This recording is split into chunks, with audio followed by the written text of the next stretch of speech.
Hi everyone, my name is Faustina Mani. I'm the Global Trade Engagement Director at Better Grains and the founder of a private marketplace called Mothers of Africa Mobile Soko. As usual, today I'm going to be presenting to you another business opportunity for products that we are sourcing. So let's get started. So this time around we're actually sourcing for green lentil, which is Kamande, as popularly known in Kenya.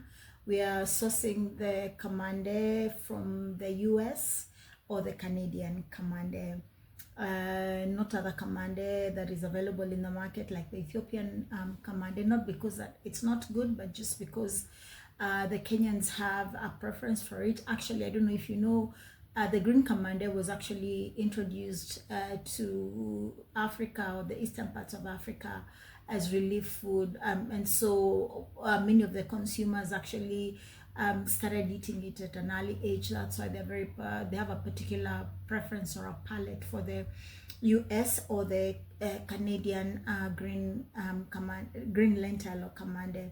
So we are sourcing this for a fast moving goods retailer who is in the food sector, and they are looking to purchasing 60 metric tons on a monthly basis.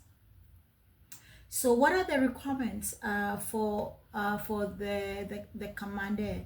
As usual, we have grades and standards, and for this particular call they are looking at the grade A US standard for the green lentils or lentils, sorry. They are looking for clear seeded green lentils, possessing a natural uniform green color. I've given a sample of the product on the presentation, but if you look at it, you'll clearly see that not all of it is clearly green, but that is actually reflective of what would be required. I will go into details about the percentages. So the minimum requirement for the color, it needs to be good, it needs to be uniform, not too much discoloration, but uniform. But we'll get into the specifications. Moisture content cannot be more than 14%. There should be no live weevils or other live insects, no commercially objectable odor, no materially withered, heated, or distinctly low quality lentils. So what happens is that sometimes in the Kenyan market you'll find that some importers have actually imported large volumes, and it's not unusual for you to find that the commodity may have at some point been contaminated. Either it was rained on, or even during the transportation it was rained on, it got wet, and sometimes people, because they don't want to throw it, they just keep it. So for this particular one, we're being very strict about the moisture content, and especially the smell. It cannot have a bad smell. It needs to be what is commercially acceptable. So like I said, it's the US Green Lentils Grade 1. The spec is 86 FR 31694. The moisture content minimum is 14%. Like I said, if you look at my picture, you'll see some defective lentils, but what the specification is that the total cannot be more than 2.0. Weave damaged lentil cannot be 0.3. Heat damaged cannot be more than 0.2. As for foreign matters, the total cannot be more than 0.2. Stones cannot be more than 0.1. We're talking about skinned lentils. 4.0 is the maximum. The withered ones is 5.0 as the maximum. Any contrasting colors, because you know there are different types of lentils. So you can find the green, there's the maroon, but that combination and that mixture is not acceptable. Like again, we've said, if it has to be, if you absolutely must, it cannot be more than 2.0. Any mixtures, sometimes when you're dealing with Kamande, you'll find some things that are there. So again, be careful to monitor that and make sure that that is within the acceptable range. So as I mentioned, Kamande was actually mostly introduced through the USAID programs. And before we actually go into the specification, I wanted to highlight some changes or some opportunities that actually currently there in the market. I'm sure you've heard of all that has been going on with the USAID challenges. You have seen Canadian tariffs, and clearly the world is going to be different than we've ever seen before. And so if you're a student of business management, you know that politics is one of the things that can threaten any business.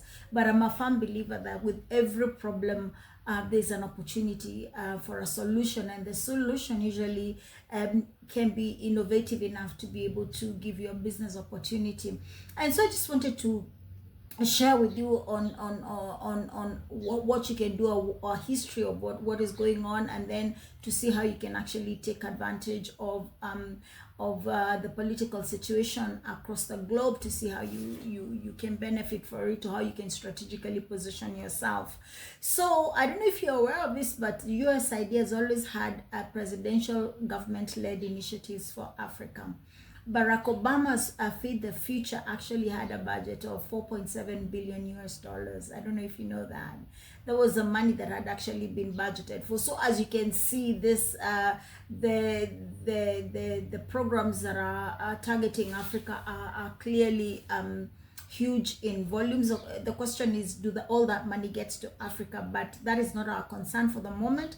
But I just wanted to highlight to you the volumes of trade involved, and then also to be able to spark creativity and innovativeness within you, to see what you can do to take advantage of the current existing difficult political situation.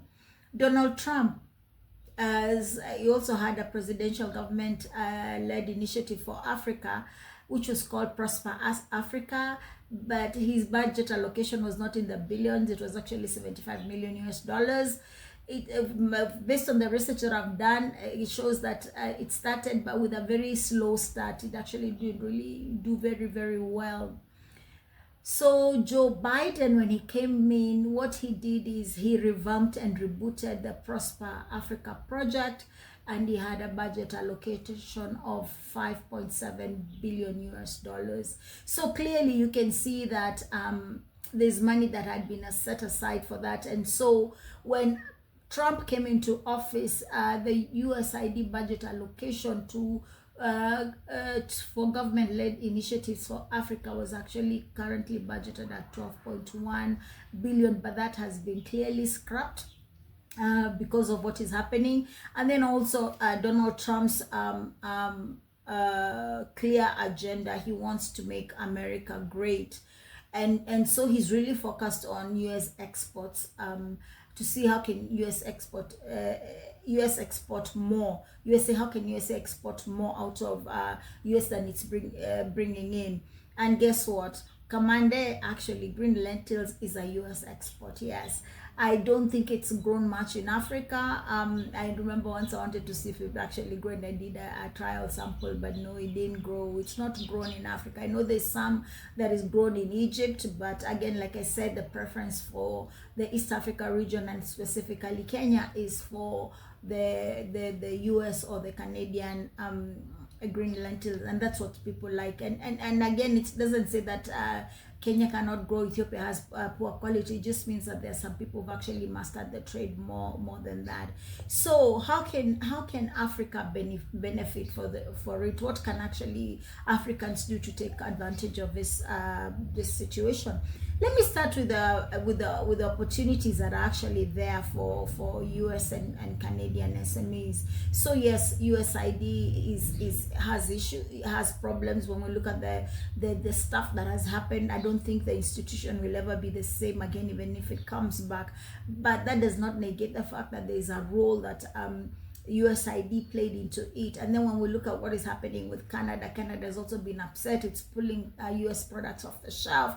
with their tariff wars going on. And as we spoke, the last I heard that Trump had actually suspended the tariff issues for the next 90 days. But clearly I can tell you that when it's all settled, things will probably not be the same again. But there are African opportunities that can be taken advantage of. Many of you know, with the Africa Continental Free Trade Area, Africa is clearly the largest market. We have the numbers in terms of the youth. We have the largest youth population, and of course that means that more consumers are there. So even despite of what is happening with the US, this is an opportunity for US and Canadian SMEs wishing to do business in Africa, and especially in Kenya. This is an opportunity for you to be able to do business. SME 60 metric tons on a monthly basis is something that is very, very doable if you're in a position to actually get together and come together and actually even consolidate a large consignment is even better. So for a number of the USAID staff, and for many who, especially the ones in East Africa region, I've worked with many in the work that I've been doing in the grain sector. One of the things that I know USAID was really good at is collecting data information and market information. One of the things that I've most admired about the US, especially the agricultural department, was that they have very good data in terms of where commodities are available, what is the current market price, and that information, I don't know if that information has been wiped up with a lot of the information that was wiped out from the USAID website, but I do know that you can find this information. It's if you can find your way into identifying this information as United States SMEs or Canadian SMEs, it is possible for you to be able to find which locations have the green lentil. It's possible for you to be able to find the market prices, and it's also possible for you to calculate the logistics to be able to determine what that importing that into Kenya, what that would look like. And again, even for the Kenyan SMEs, I think this is an opportunity for you, especially the Kenyan SMEs, is if there's opportunity for you to do partnerships and to be able to do this. Now, the other opportunities that they're noticed and I've seen everywhere, that Africans in the diaspora are facing a lot of deportation. Again, this is an opportunity for those the Africans in the diaspora. If you haven't been deported, or this is a concern that you have an opportunity to be able to set up partnerships and see how you'll be able to actually do some of these, facilitate some of these exports into Kenya. If you do not know what to do, or you're seeking ways to find out how you can dig deeper into this, that is the role that we are. Our role is to do trade facilitation, and one of the reasons why we've been taking the time to do the video is because as we are facilitating more traders, we're beginning to realize gaps in knowledge, in expertise, and we're doing more and more of these videos to offer assistance and also development. We develop some of the SMEs to be able to help them do this. We are a go-between. People will ask, why aren't you actually doing the trading yourself? Yes, we trade, but our core mandate is to do the facilitation, because we've realized that is where the gap is. We bring in credibility into the sector, and we bring in integrity into the sector. We are known, we are reputable, and so if there are any American companies, Canadian companies, or Africa in the diaspora who are seeking to actually see how they can take advantage of this market opportunity, kindly feel free to reach out to us. You can also begin by studying our website. We have the market prices website, www.bettergrains.com. We have the trade facilitation website, which is www.faustinamani.com. This is what clearly explains the trade facilitation arm of the business, why we do what we do, what gaps are we addressing, what challenges are we facing. And then we also have a marketplace which hosts our eDuke, our online shop, but it also is a platform. It's a private marketplace. It's a platform where we used to work and communicate with our vetted buyers and sellers. Again, the other market opportunity that is there is for American farmers seeking alternative export markets. So again, If China, Mexico, Canada were your destination, I want to let you know that Africa is also an opportunity for you, has an opportunity for you to be able to sell, because we are consumers of this product. So I've spoken a bit about the opportunities that are available for Canadians and US SMEs. Let us also dig a little bit deeper into the opportunities that are available for the African, the African diaspora. As you know, Africa, the free continental, the Africa continental free trade area is looking at creating the Africa that we want. Africa is changing, the dynamics are different. It's a huge market opportunity, and so this is an opportunity for the African community to be able to just look and see what opportunities are there. I know in the past there's been a huge migration of actually people leaving the US to come into Africa to see what they can possibly do. Yes, the dynamics are different, the atmosphere is different, but certainly there are opportunities for you to be able to start thinking, especially those who are retiring. And I don't know about you, but most Africans I know don't want to retire in a retirement home, and many are choosing to actually move back and build at home. Again, this is an opportunity, a business opportunity that is there that you can easily take advantage of. The Somali community, both in the US and in Canada as well. I don't know if you know this, but the Somali community actually are the ones who actually import a lot of the Kamande. What I love about this community is the ability to actually pull resources together and bring in an entire consignment.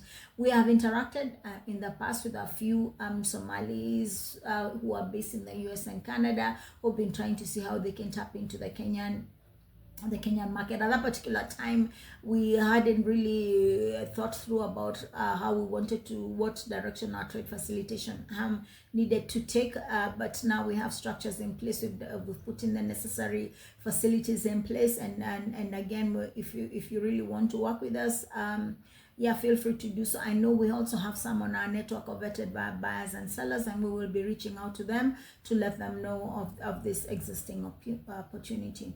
I do know that a lot of Kenyans in the US and in Canada have also are involved in the logistic the business, transportation, and freight forwarding. Again, this is an amazing opportunity for you if you have expertise in that area. Use the knowledge that you have, especially as you travel and traverse the US. You know which states and which counties have which products, and again, it's just a question for you to begin to ask yourself, to remove your mind from the US market and just bring it back to the African market and ask yourself, are there opportunities that can be taken advantage of? One of the things China has done very, very well, extremely well, is they have actually made logistic and transportation of their products from China to Africa extremely easy. And then if you really look at the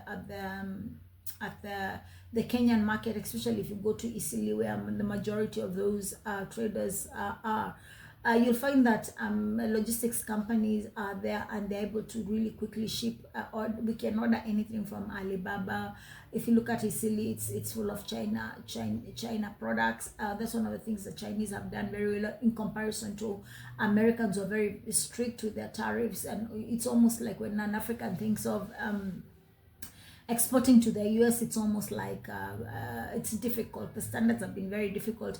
But when you look at the market in Isili, when you look at what the Chinese have done, I always get amazed that when the Americans come to visit home in the US, Isili is always the first place to go. And I've had a few buy some products from actually that Isili market, and one of them actually mentioned that there were brand products, there were better quality products in Isili from China. And again, this is now a call or a challenge for a different mind shift, where I'm asking, if you're a Kenyan in the US or in Canada, or if you're US citizens or Canadian citizens, even just any truly American company that really wants to do business and venture out into doing business in Africa, this is an opportunity for you to just take advantage of this. I'm giving you ideas. I want to poke your brain. I want to challenge you to be able to think differently.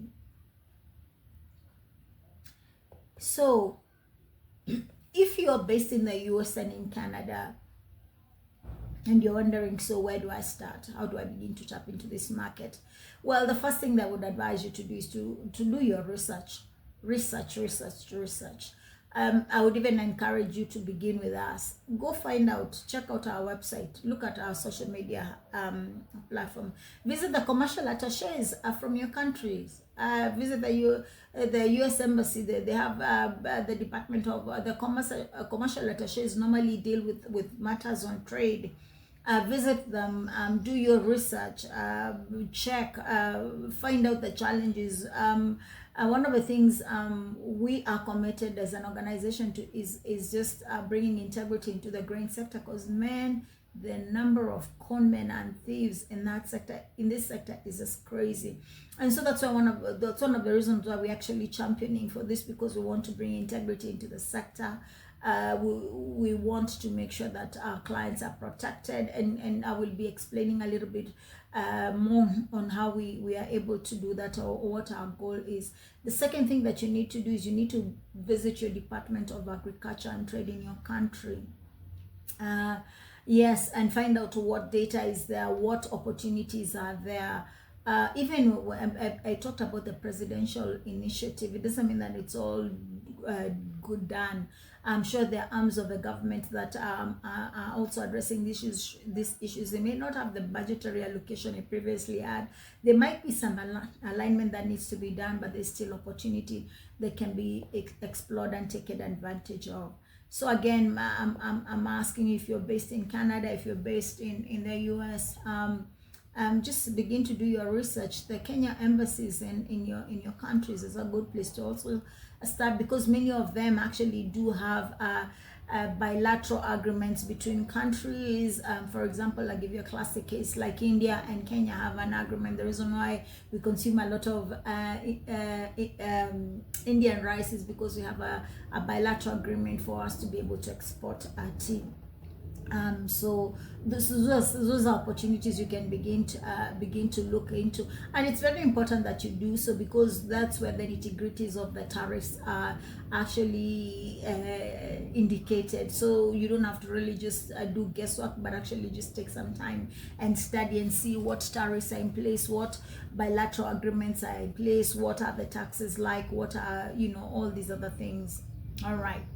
The other thing that you can do also, as you are watching these videos that we've been putting out on trade opportunities, please feel free to just let us have your concerns, your comments, any questions you have on the video, especially if you're able to do on the YouTube, because why we're asking on YouTube, because I know, but if you start thinking about who you will email us, you may never email us. And the other thing with what we like about the YouTube comments is because you help others who may be shy to ask. The journey of facilitating trade and just sharing the trade opportunities that are there has really been amazing, because for us it has helped us understand the challenges that the farmers are having, traders are having. For us, each hurdle is an opportunity to create a solution. Every problem that we encounter is an opportunity for us to be able to provide a solution. And so we are so open.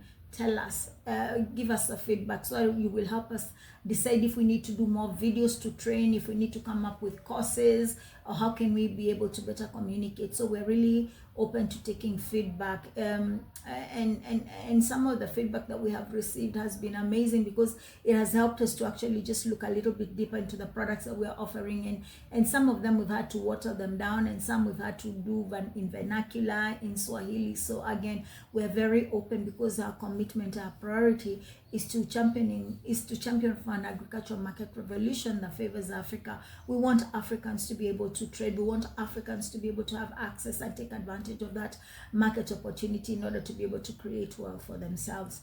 Again, as I said, you can also email us. You can email us on marketing@bettergrains.com or trade@faustinamani.com. We have a team that will be looking and reviewing those comments and just deliberating on how best to serve you. Again, please help us with your feedback, any information that you feel that we should explore. We are open to looking at it. Whatever we can change, we can. Whatever we cannot, we will put on hold until we are able to find a solution. But either way, we know we are making a big difference, and we're bringing impact into the sector. So feel free to just really share with us. It's an opportunity for us to grow. And again, like I said, our mandate is not just Kenya alone, but to serve the whole of Africa. And so far, it has been good because a lot of companies from different parts of Africa, in fact, the globe, have been reaching out to us. And we're glad. We're not, the market is big, but whatever little effort that we can do to make one African be able to trade better is a plus for us anytime. So what is the next thing that you need to do? So after you've done your research and you think you can do this, you need to submit your price offer. We have requirements for submitting the price offer. The first thing is we want to see a copy of your business license and your tax PIN. The reason why we are very strict with this is because I'm telling you, the sector is full of thieves. Conmen are the order of the day, and as Better Grains, our commitment is to bringing integrity into the sector. We want to be the people who bring a change, so that people are able to trade better. And yeah, we are the change, we're the integrity. We want to bring integrity into the sector, so that's why we ask that you provide your business license and your tax PIN. I mean, if you want to find us about us, we have nothing to hide. Our business location for the retail outlet is Google pinned. We've put out a lot of content. Our details are there. We are known by the Ministry of Agriculture. We are known by the commercial attaches. We've done some consultancy work for USAID in the past. So I mean, go ahead and ask about us, and you will be told that we are known. So we want to make sure that we are dealing with legally registered companies, and that's why we are asking for a copy of your business license and your tax PIN. Kindly share with us the product name and product variety, your grades and standards, which we had specified earlier, the volumes that you have, and the harvest location. If you already have the commodity in Kenya, then you don't need to give us the exit port or delivery port. But if you're shipping from the US or Canada, you need to let us know your exit port and your delivery port. Again, these two will be included in the price offer that you will be sending us. Kindly note, and I know a lot of other people have been finding this difficult, when we say that we want a copy of your business license and your tax PIN. If you do not send that copy of a business license or tax PIN, we will not even bother responding. We only will look at the price offers that have those documents required, because we don't want to waste our time. If you're serious, you will provide these documents, because anyway, those are the documents that will be required when we're submitting, when we're filling the order.